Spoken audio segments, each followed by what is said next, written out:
Welcome to the Epcotian Adventure, a podcast where we talk about all things Disney, but we're Epcot-centered. including tips and tricks, festivals and favorites, and the very latest in our rankings and reviews. But we're still old enough to remember when we were there celebrating Disneyland's 25th anniversary. This is episode 126, our review of Disneyland's 70th anniversary guided tour. Or, let's be honest, any time with a plaid is a good time. So now, please remain seated, keeping your hands, arms, feet, and legs inside the podcast as we embark on our Epcotian adventure.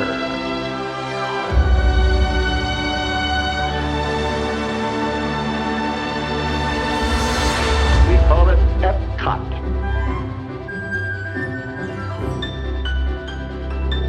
Howdy, folks, and welcome to episode 126 of the Epcotian adventure.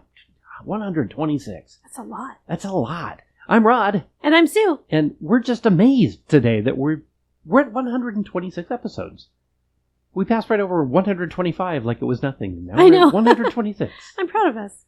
But Sue is right. We remember going to the 25th anniversary at Disneyland as kids. We do. That was 1980. That was a big deal. Oh, yeah. And we went to the overnight party that was going on. And, well, our brother and I did. Yeah, I didn't go to an overnight party until the opening of Star Tours. So, part of our trip to Disneyland that we've been talking about for the last few weeks was a trip into the past. We took Disneyland's 70th anniversary guided tour. And hold on, let me look at the real name for this thing, because it's way out there. It's actually called A Story of Celebration, 70th Anniversary Guided Tour at Disneyland Resort. That doesn't fit on the marquee, so we're just going to call it the 70th Anniversary Guided Tour. I think you get the idea. So let's just start with some very basic information. This is a 2-hour guided tour. You are guided by a plaid who is a certified, guaranteed, genuine Disney expert. Disney expert. This is a VIP guided tour. They guide celebrities. They do all the tours. They do the whole thing. So if you see someone in plaid, they know what they're talking about. You can't miss them. They have a riding crop. It's so true. That's how you know they're official, because they have the riding crop. That is a thing. This is $120 per person. There is a discount, 15% off for 15% off with a Disney Visa card or as a cast member. No. Well, yeah, I think cast members and probably annual pass holders. Annual pass holders. That's where I was going. Brings it down to about $102. Yes. That does include tax. It does not include any kind of tip you may want to do at the end of the tour. It is 4 times a day, 9:15 a.m., 9:45 a.m., 12:30 p.m., and 1 o'clock p.m.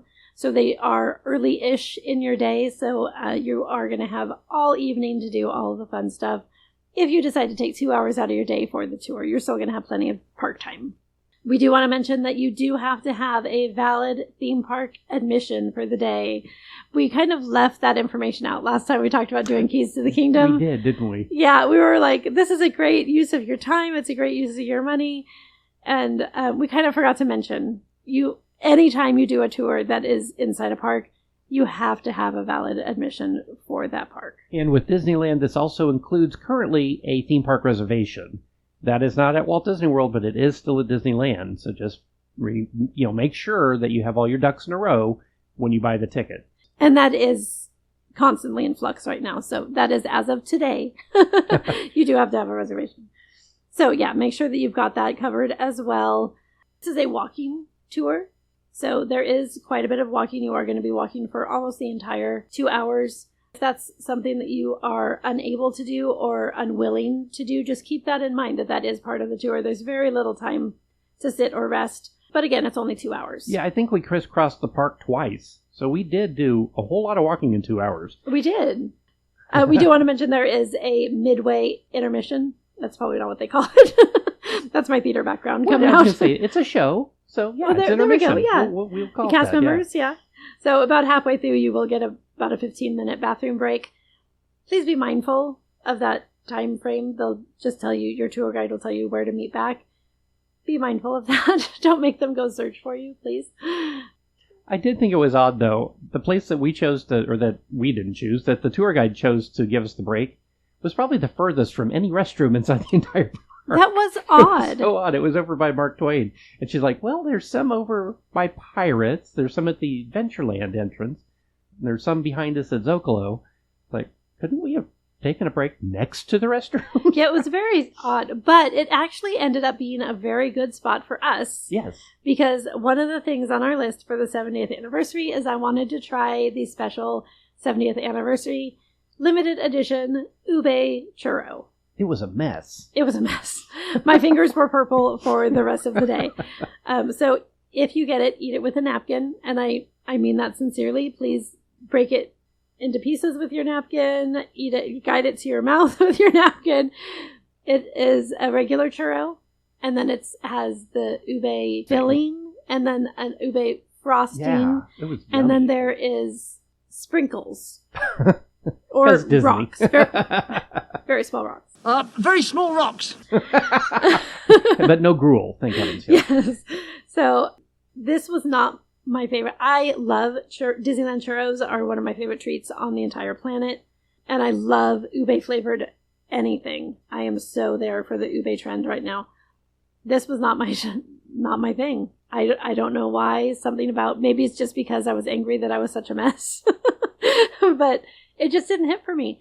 Our friend Megan had some with us and she enjoyed it. I think a little more than I did. And I think, Rod, you said you liked it as well. I enjoyed it for about 2 bites because I liked the ube flavor. But after that, it was just a mess and became very, very sweet.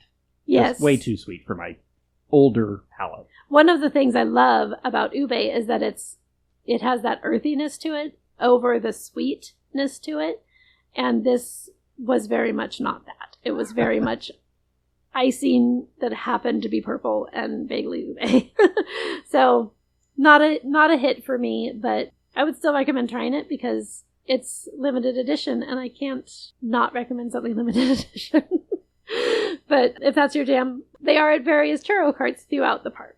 So how did this all go down? Well, we checked in at the Tour Gardens on Main Street, which is just left of City Hall, about 15 minutes ahead of the scheduled time. No, I want to take a second. Oh, yeah. The Tour Gardens is such a fabulous idea. Usually Disney World gets the upgrade of things. They get the improved ideas because they came around 20 years later or 15 years later. That's math I can't do. 16 years later? Anyway. A few years later. So they get we thought about this and this is a better idea. Let's do this instead. This is one of the exceptions, I think, because I love that there is this, it's just a little kiosk. It's a little quiet alcove and little tables and chairs in the shade right next to City Hall. And when there's not tour things happening, it's a great place to just sit and relax away from people. When there are tour things happening, you have a very clear meeting spot.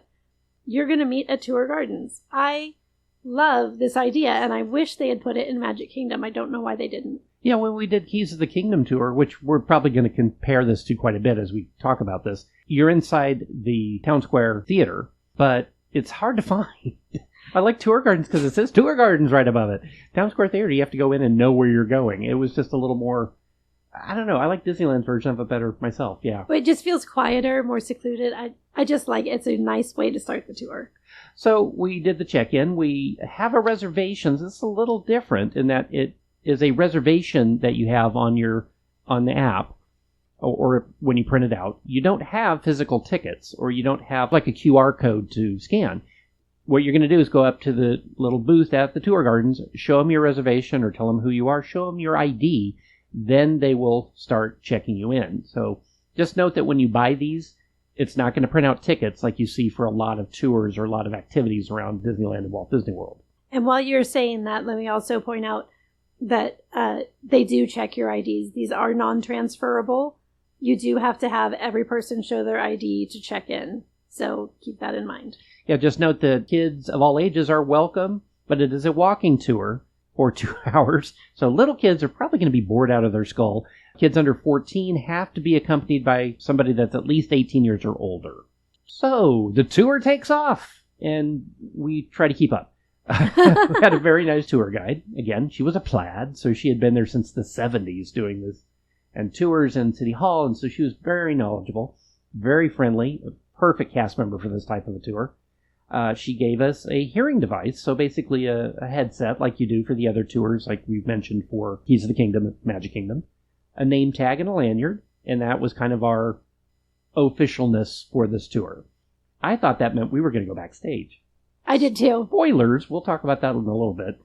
We did visit a lot of Main Street. We then visited every original land in the entire park. And New Orleans Square. And New Orleans Square, yes. Let's talk about how that progressed. Yeah, so we started on Main Street, like Rod said. We're not going to go over every fact in detail, of course, because... Well, no, we want to have some, newness to this if you go. We don't want to be spoilers. Well, and this isn't a 2-hour podcast, so we're not going to do that. So. Also true. We'll give you a bathroom break in the middle. No. No, we'll put in a nice ad in the middle. Yeah, stay tuned for that. But we did get some basic information on Main Street. And then we moved into Adventureland. She talked about Tiki and the animatronics, Walt's fascination with that, how that came to be from a trip that he did to New Orleans. We talked about New Orleans Square. I'll get into what we got to physically do here in a little bit. But then we hit Fantasyland, we hit Tomorrowland, and then we ended up way back at the train station by Toontown. Yeah, we did get to take the train. So we did get to go through from Tomorrowland to New Orleans Square at one point, going through the dinos, talking about Main Street a little bit more from the train, which was kind of nice. She wasn't chatty on the train because there was a lot of other guests around us, of course. I will point this out. This tour is available to people with mobility issues. We had a friend of ours that had a walker, and we also had another guest on the tour that was in a scooter. From Tomorrowland, that one of the cast members took the scooter all the way over to New Orleans Square. I thought that was really, really nice of them. It was really cool because you can't take the scooter on the train. Right. So they let us board, helped her to board, and then, like Rod said, took the scooter all the way over to where we were going to exit the train. I thought that was really cool. And they took all kinds of extra time making sure that our friend Stephanie was taken care of all the way through, especially getting on the train. They took some extra measures, which was just really, really great. Total kudos to them for that. So another thing that you're scheduled to do on this is ride the Mark Twain. Well, when we were there, the Twain wasn't really available, so we snuck onto Pirates of the Caribbean through the back way. Ooh. Felt very fancy because we had our lanyards. We were like, hey, look, we're VIPs. We get to go through the exit. It was fun. But the Mark Twain is also very mobility impaired friendly, I guess is the best way to put it. So the Mark Twain and the train are the two attractions that are part of this tour. The train and the Twain. The train and the Twain. The Mark Train. Yeah, there we go. Now, here's a fun fact. The Pirates boats fit 21 people. Our tour had 21 people, not counting the tour guide. We were at capacity in that boat. It was the wettest I have ever been coming off of Pirates of the Caribbean. So that was fun. It was damp for the rest of the day. So, you don't really have to plan for that, but just know that it could be a thing. Like I said, our tour guide was not one of the 21, so she did not get to ride with us, but we met her at the exit, so we didn't get any extra information on Pirates, but she kind of gave us a couple of facts after we got off. So yeah, a couple other things that you get on this tour, which I think is really kind of cool. You get a lightning lane at the end for an attraction. For us, it was Mickey and Minnie's Runaway Railway, but it will vary depending on where the tour ends and probably what's available during the day. I would imagine, yeah. You also do get reserved access on Main Street for Paint the Night. That was cool. Which was really cool. We ended up down in front of the train station, just across the street from the stairs, near a popcorn wagon, and we got popcorn as well. They handed us free popcorn for the event. I thought that was and really it wasn't just plain popcorn. They gave us a special 70th anniversary edition of popcorn that had a white chocolate drizzle. So it was like a mix of salty and sweet. It was really good. I was addicted. Yeah, it was really good. And we got there and checked in and still had to wait an hour for the parade. So yes. Just know you want to get there early and check in for this reserved area. They'll tell you what time, because it will vary depending on the time of year. Because the parade will change, from summer to winter times. So they will tell you what time to be there, but just note that you can be there right up until the time of parade, but you're going to be standing in back of a bunch of people. Now, do note that at this point, this is where that lanyard comes back in, because that is your ticket to get back into the seating. So if your tour is first thing in the morning, you just want to hold on to that lanyard and make sure that you have put it in your Loungefly or whatever you're carrying around for the day to make sure that you have that for the nighttime seating. They also give you a pin. I just love that. When we did the Keys to the Kingdom tour, they gave us a free pin, and they gave us a pin for this tour as well. And I love that. It's an exclusive for the tour, and it's really cool. I just think that's a neat little touch. We got one for the dessert party, too, that we talked about last episode. That is right. We did. I love a commemorative pin. So I'll post a picture of that again so you can see that. And while we're here, this isn't really on our agenda, but Rod, what is your impression of the Paint the Night parade? Paint the Night is one of my favorite parades. I love the music by Owl City, from Wreck-It Ralph too. The whole idea, the Tinkerbell starting off the parade, flying. I'm sorry, that looks like a lot of fun. It really does. It's like, wee, I want to ride that ride. Oh. It kind of looks like she's a bug stuck to a windshield. But yeah. But it looks like fun. It looks like fun. I love that parade. I think the music is so much fun. It gets stuck in my head for literally days after it. Well, and it's still called an electric parade, so they bring in the Broke Hoedown from the original show as part of the music as well, which I just adore that. And the floats are so much fun. Mac is amazing. amazing. The Cars segment with Mac, he's huge. And I love all I was going to say streetwalkers. That's probably not a good, all the in between the floats where there's the dancers who are the movers. Costumes, yeah. the movers and shakers. Yeah. They were really fun in this parade. Sometimes they don't seem to have a lot to do. And then this one, I thought they were really, really fun, really clever. So yeah, definitely, even if you're not doing this tour, I recommend getting a good spot for Paint the Night and enjoying that nighttime parade. So a lot of people are going to compare this to the Keys to the Kingdom tour.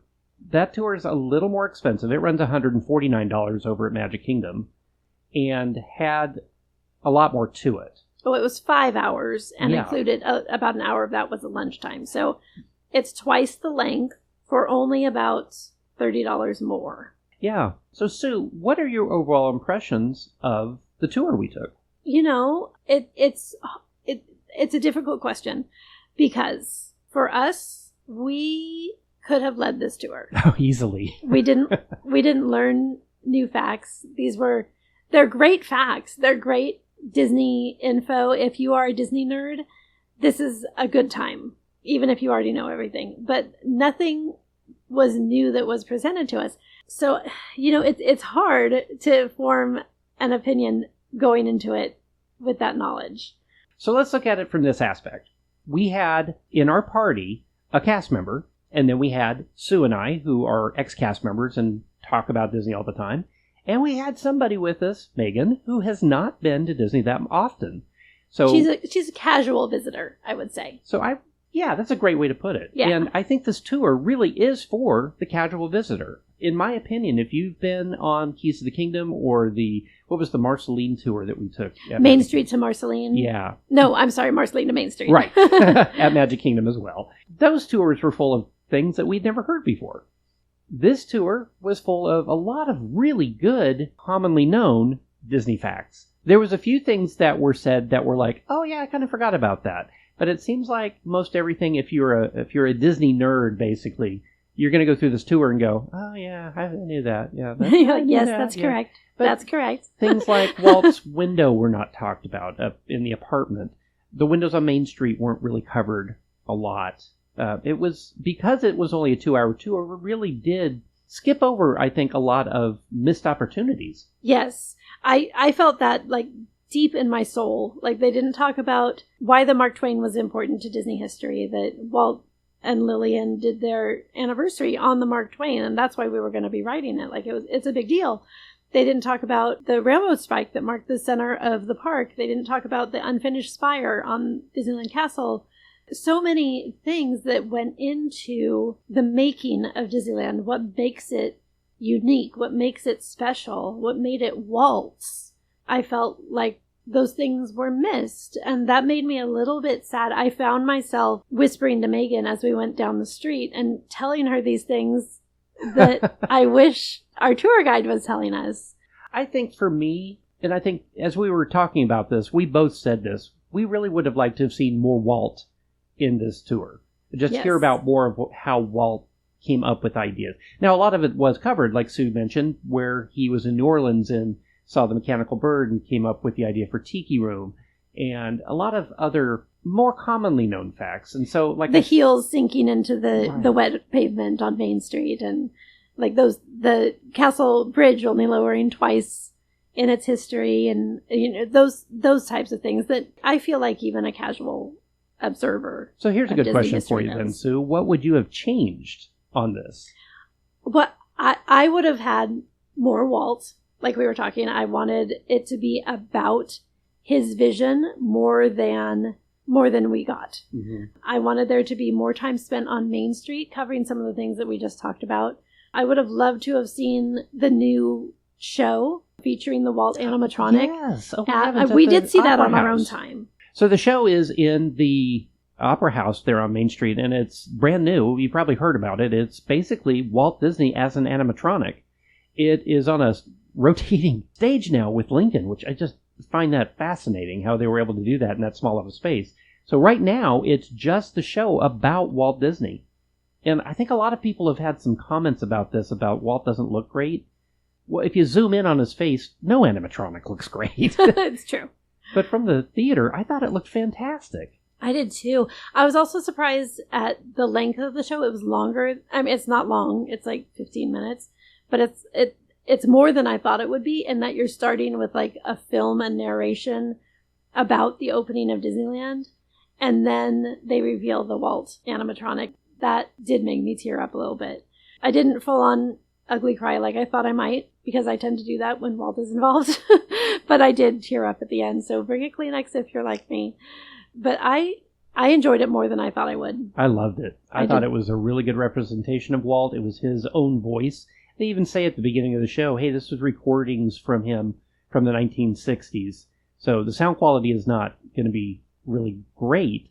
I thought it was fine. I thought it was perfectly fine. It's just a little tinny based on the way the recordings were done back then. Knowing that going in, and knowing that this animatronic was really a love letter to Walt. Yes. And I just thought it was amazing. and a way for him to do a love letter back to us. Yeah. In a really cool way. This would have made a great part of that tour. It really should have been in there. That would have been perfect to tie in for this, or a great place to end. Either tour. end or start, because you're starting yes. right there on Main Street. It would have been a great place to start. I think that was a huge missed opportunity. I would have maybe even added in riding one of those Main Street vehicles. That was such a key part of Walt's vision of what Main Street was.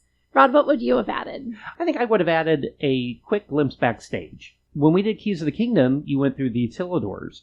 This tour could have gone through the tunnel under Tomorrowland, for instance. It could have gone back behind the Carousel Theater and walked over to the elevator stage.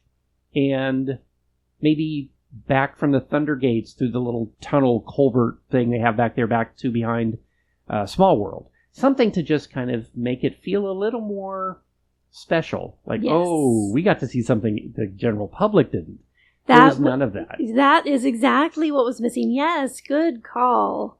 That would have been really good. And, that tunnel under Tomorrowland, like, that's the whole reason the Utilidors in Florida exist, is because Walt saw someone from Tomorrowland walking through Frontierland and thought, you can't do that. You can't be here. And there was no other way to get around other than on stage. That's why those Utilidors exist in Florida, so that you don't have people in the wrong costume in the wrong area. So to be able to experience that at Disneyland where that happened would have been super cool. That would have been a great storytelling aspect. So, do you think it was worth the money? I'm gonna say yes, because I always love doing a tour. I love the whole experience of getting any sort of backstage information. I think this one was a little bit disappointing, only in that we already knew what we were saying, that we didn't get anything that we didn't already know. That said, I would not do it again, but I would recommend it to someone who, like our friend Megan, who joined us, is more of a casual, or maybe an introduction to Disney history. I think for that person, it's a good experience. Yeah, we know Megan enjoyed the tour. She was all smiles at the end. I love the fact that she had never seen the dinos, though. I thought that was really cool. I know. I was surprised by that. I loved that. Yeah, that was really cool. And that she had held on to some of the facts that we learned. I thought that was really cool. And they were new to her. Yes. So that's why I think this tour is worth it, especially if you're new to the Disney parks, especially Disneyland. And if you're just a Disney nerd, like I said, it may not be things that you're going to pick up on, nothing new. But like you said, it's a tour. Tours are always fun at the parks. Agreed. One other thing I might have changed just while we're talking about it, I would have made the tour 1 hour longer and included that backstage section that you were talking about, and maybe included a half-hour lunch that was included. Oh, that's a great idea. Because that's the one thing. Keys to the Kingdom, like I was saying, is only $30 more. Includes lunch and an extra 2 hours. They don't really compare apples to apples when you're looking at what you get versus what you're paying. Yeah, they could have used the upstairs at Golden Horseshoe, for instance. That would have been awesome. And had food brought in from either River Bell or from Stage Door or from Zocalo, something like that. Anyway, that's a really good point. Yeah. I think that for the extra money, Keys to the Kingdom is probably the better value, even though it's more expensive, because there's more newness to it, or more exclusivity, I think, to it. And to clarify, Keys to the Kingdom is Magic Kingdom Disney World. Yes. So these aren't exactly, like, you can't just sub that one for this one. No, very good point. If you're doing a Disneyland trip. But yeah, just trying to compare what you get versus what you pay. This one either needs to come down in price or it needs to be extended and added something more exclusive. Well, folks, that's the 70th anniversary tour, our review of that tour at Disneyland Park. Let us know. Have you been on the tour? Would you love to take this tour? Is it on your bucket list? It'll be running through the 70th anniversary year. And right now, I think that's going through at least spring of next year, at least spring of 26. It may run all the way through summer. I haven't really seen their schedule on that yet. I'm not sure it's even posted yet. They don't tend to post schedules that far out. So anyway, let us know what you think down in the comments. Before we go, we'd like to give a big thank you to our theme music composer, Jason Patrick Rowan, whose music is licensed to Pond 5. And of course, thank you, Phoenician. Thank you, Phoenicians. And don't forget to rate, review, like, share, and subscribe. It really does help other people find us. You can find us on social media, on Instagram, Facebook, and YouTube, and wherever you listen to podcasts. The Epcotian Adventure is a $1,000 brunch production and a proud gold member of D23. Thanks for joining us today for episode 126 of the Epcotian Adventure. I'm Rod. And I'm Sue. And we'll see you in line. Bye.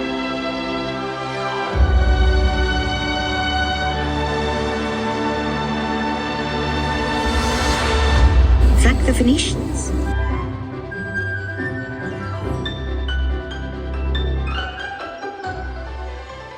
They are at various ube carts.